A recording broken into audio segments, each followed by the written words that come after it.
Why was Kennedy killed? Who benefited? Who has the power to cover it up? The question that who shot former US President John F. Kennedy and why has riveted the American society for the past 60 years. The assassination of Kennedy on November 22, 1963 remained a subject of conspiracy theories 6 decades later, as over the years it became clear that the US intelligence agencies kept information hidden from the world. But why?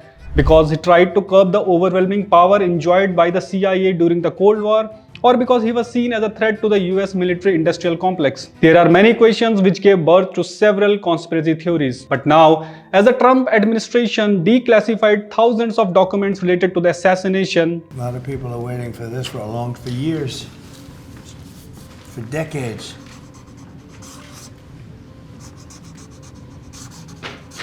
And everything will be revealed. it has given scholars hope that the flood of papers will resolve or at least shed light on who actually killed Kennedy. Recently, the US government uploaded 2,182 PDF documents comprising about 63,400 pages to the US National Archives. But as many documents are yet to be released, this has led many to believe that they do not expect major new revelations. Till then, the official narrative that JFK was killed as he traveled in an open car motorcade through Dallas by a single gunman, Lee Harvey Oswald, remains consistent. However, as the conspiracy theory around Kennedy's assassination has made a general belief in the US public that the full truth is yet to resurface, these newly released documents will certainly excite conspiracy theorists. The new document gave information about the assassin Lee Harvey Oswald and the CIA's sabotage operation against the Cuban regime of Fidel Castro, which was authorized by JFK himself. The documents reveal that Oswald contacted the Soviet and Cuban embassies in Mexico City weeks before the assassination, suggesting that he sought visas to relocate to Cuba or return to the Soviet Union. Another CIA document also reveals that at no point Oswald was working for the Soviet intelligence agency KGB. While the bulk of the JFK assassination records, which are over 99% of an estimated 5 to 6 million pages,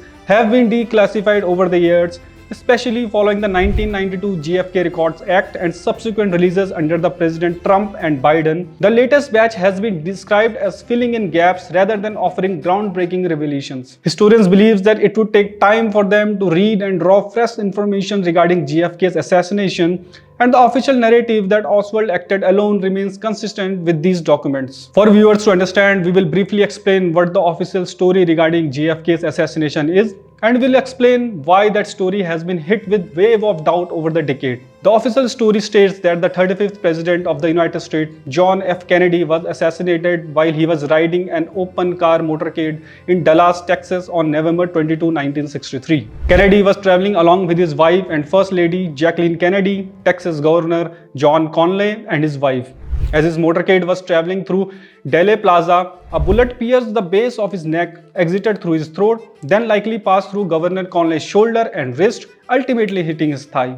Surprising, isn't it? A single bullet causing 7 wounds, which is way more than for a single bullet.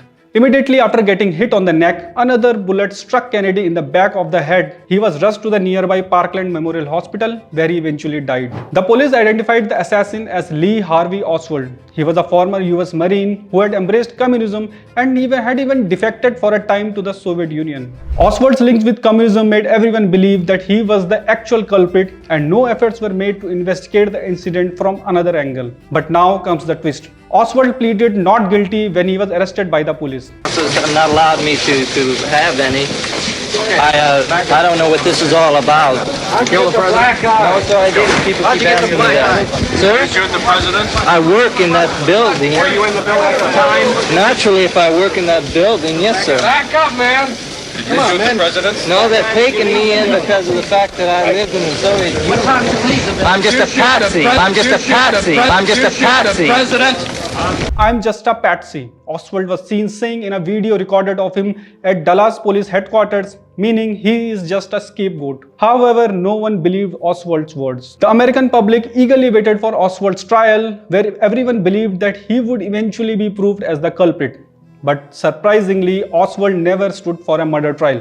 He was killed while being taken from police headquarters to a county jail by Dallas nightclub owner Jack Ruby. No trial took place, which further fueled conspiracy and suggestion that Oswald was killed before he could reveal the identities of others he was working with or for. After JFK's death, the then VP Lyndon B. Johnson was sworn in as the president, who ordered a probe under Chief Justice Earl Warren into the assassination. 9 months later, the Warren Commission concluded that Oswald killed JFK and he acted alone, and concluded that a single 6.5mm bullet killed JFK and also injured Governor Conley. However, the finding of the commission was hard to believe, as many deem it implausible that one bullet passed through the bodies of 2 adult men. Further, what fueled the conspiracy was a gruesome footage of the assassination filmed by clothing manufacturer Abraham Zapruder, in which a bullet could be seen piercing JFK's skull. This frame of the footage was not made public for years until 1975.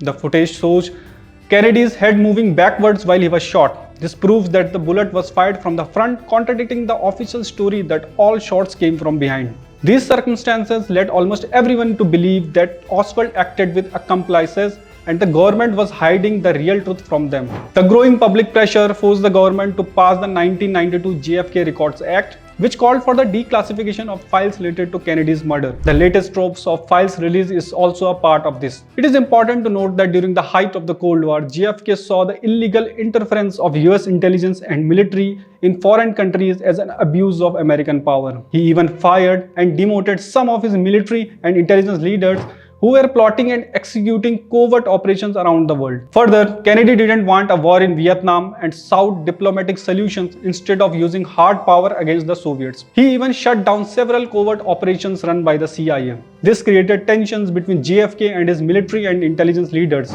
Several theories surfaced claiming that it was the CIA who killed Kennedy, as he was putting a curb on the overwhelming power which they had been enjoying during the Cold War. Or it was the United States military-industrial complex which saw Kennedy as hostile to their economic interests. Some accused that it was Cuba that was behind his assassination, as the CIA itself was trying to assassinate Cuban leader Fidel Castro. Nonetheless, the whole truth will come out once the entire JFK files are declassified.